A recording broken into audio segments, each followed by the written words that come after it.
青都师兄，好久不见，别来无恙啊！我看到古王现世的征兆，就在这座城中。这么多年来，师兄还是没有放弃换回妻女的想法。闭嘴！当年要不是你违背诺言，我早就救回我的娘子了，更不会失去小婉。师兄不必这么激动，你我现在是同一条船上的人，我会助你一臂之力的。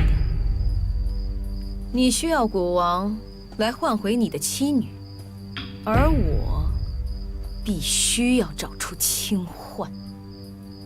清幻，20年前不就死了吗？你见过他的尸骨了吗？那现在新出的古王又怎么解释？这个狡猾的女人，一定就躲在城中的某个地方。你还记得吗？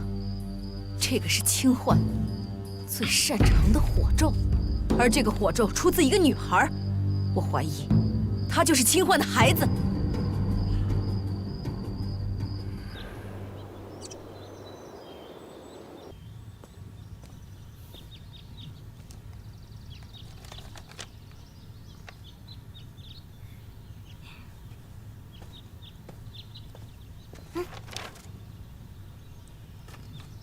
什么东西啊？契约书。为了让你放心，我承诺以后在你蛊毒发作的时候，我保证绝对不会靠近你。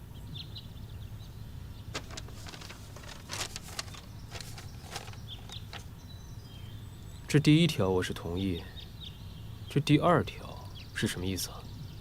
就是字面上的意思啊。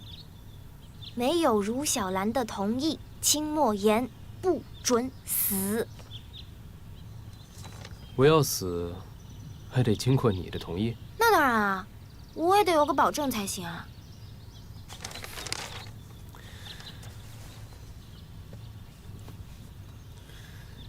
你放心吧，我不会这么容易就死的。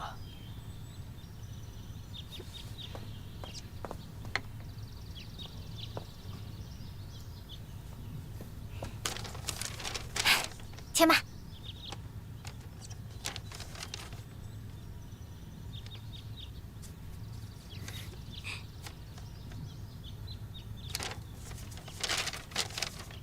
哎，这一下总算达成共识了。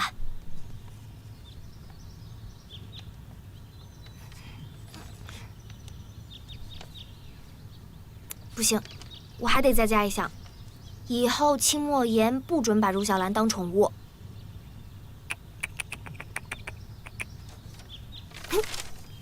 嘴上说不要当宠物，不还做宠物的事吗？我不理你了。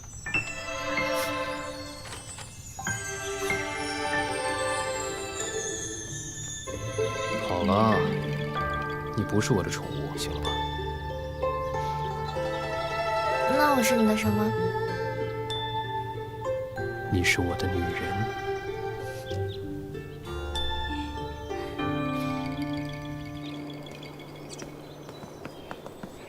喂，干什么？你知不知道，在我们那边男女朋友并肩走？等一下，什么是男女朋友？男女朋友就是在未成亲之前，两个互相喜欢的人会做一些特别的事。什么特别的事情？在这个阶段呢，想牵手就牵手。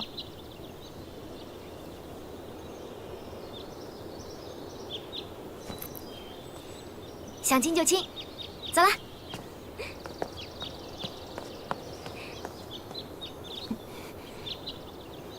小王爷，